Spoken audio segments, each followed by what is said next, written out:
Hi everyone, welcome back to another pickups video. So this time around, since it's been a couple of weeks since the last time I've done a pickups video, but more specifically a really long time since the last time I did a music pickups video, that's what I'm going to do here right now. So for the most part in terms of music pickups, it's pretty much been only some vinyl records that I've added to my collection.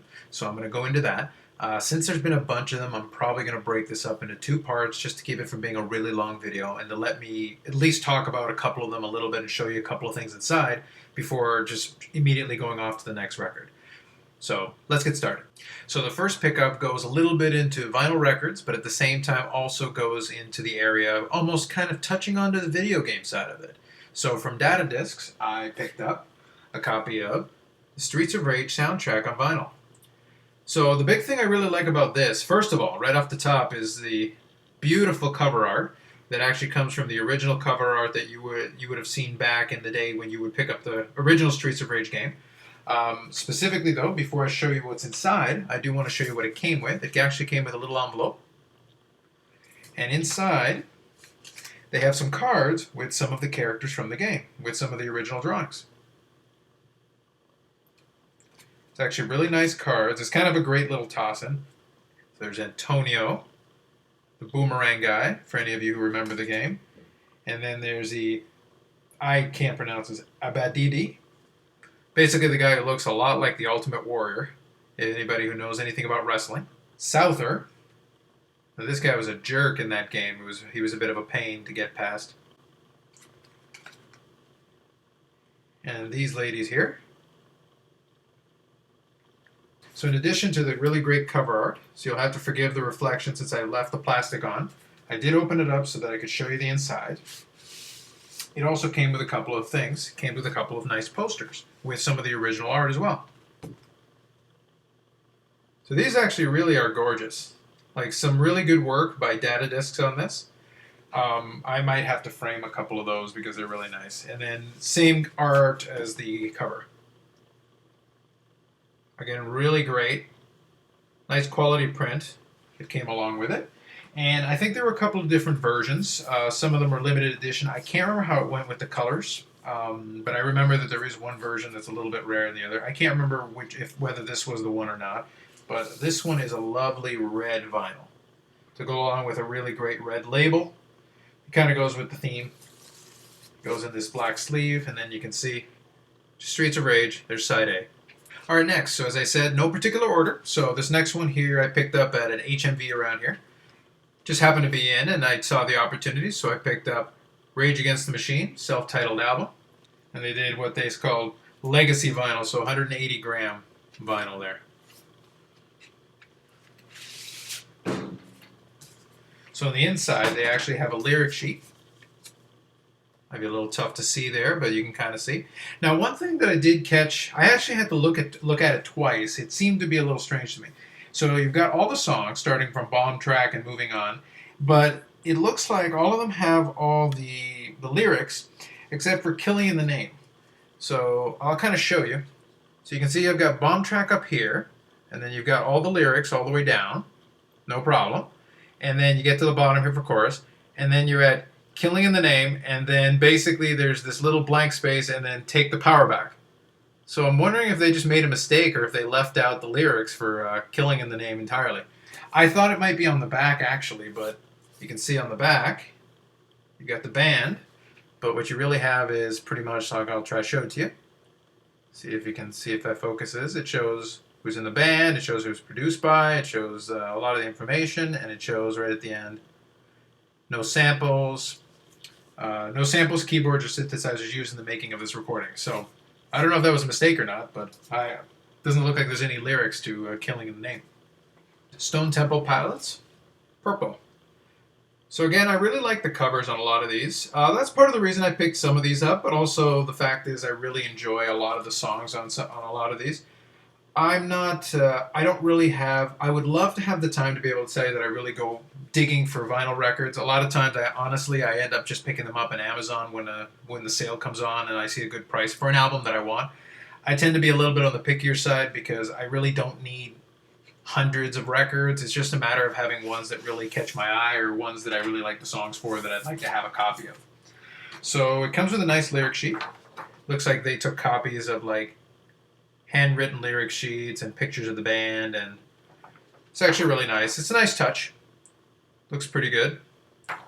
The record itself is actually just a regular black vinyl, but I did really like the colorful Atlantic logo labels on them. You can see that's side B, side A, and like I said, it's just a straightforward black vinyl. All right, next up, probably my favorite pickup from this group, Smashing Pumpkins, Adore. So this here is a reissue, apparently made in 2014, apparently done from the master tapes. Really nice gatefold. See if I got the whole thing in there. There we go. And you got some nice photos there on the back. Now I'm gonna have to get a plastic holder for this because this thing is gonna be a fingerprint magnet otherwise. But I'll show you kind of what's inside. If I slide it to one side here. So they've got lyric sheet, which can double actually to hold the records themselves if you really want to. I'll probably leave it as is, but it also does come with a white sleeve itself, and you can see on the label you've got the same lady from the cover, and these are plain black vinyl. So on the other side you've got the same black vinyl again, but this one, I think, got another photo from the band, and then this one I think is all the credits. There we go. For the different songs, who wrote it, and who engineered, and where it was recorded, all the information that you might be interested in for the album credits. Really, really nice, and hopefully you can see from the reflection, just very vibrant, very colorful, and really, really nice.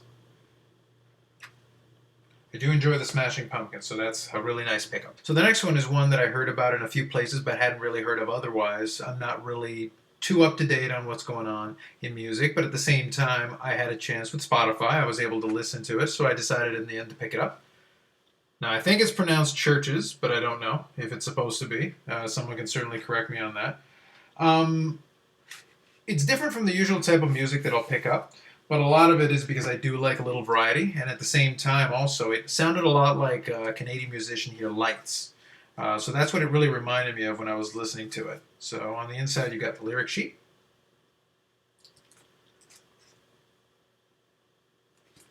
And then the record itself is actually on a nice white vinyl. Show it to you.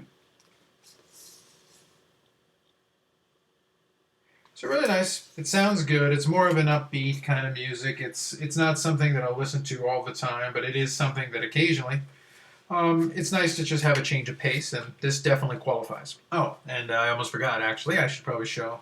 It does have a gatefold.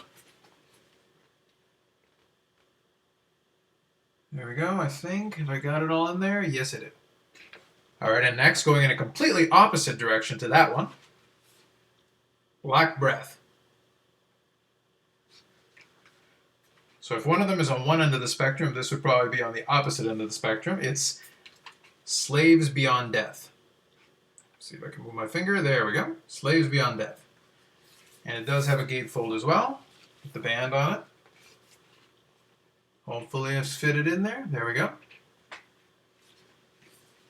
And on the inside it does actually have the lyrics, and I'll show you one side here. I think these are just plain black vinyl. These are a little tricky to remove. There we go. See the label. And these are just plain black vinyl with a black cover. Nothing too extravagant otherwise, and so unfortunately for me, it didn't actually come with a digital download, which is something that I always really prefer. It's always a nice little addition if they can include it, but in this case they didn't, unfortunately. And there's the back. And the last one for this batch is one for another, for a Canadian band. You've got Metric, Pagans in Vegas. So number one, I love Vegas. Number two, I actually really, really enjoy Metric's albums. This is actually the first vinyl from Metric that I managed to get. It is their newest one, which is actually really nice. It did come with the digital download, which I always appreciate. You can see the label there.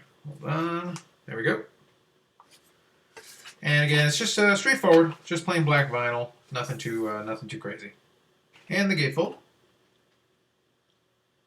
So that's it for the first half of the vinyl pickups. I did pick up another 7 records, which I will cover in part 2, just to keep the whole thing from being a little bit too long. Definitely let me know what you think. Like, subscribe, and comment. I'll do these once in a while because I don't tend to buy as many records, given that they are a little bit more on the expensive side. So I try to vary things up. So again, thanks for watching, and hopefully I'll see you in part 2.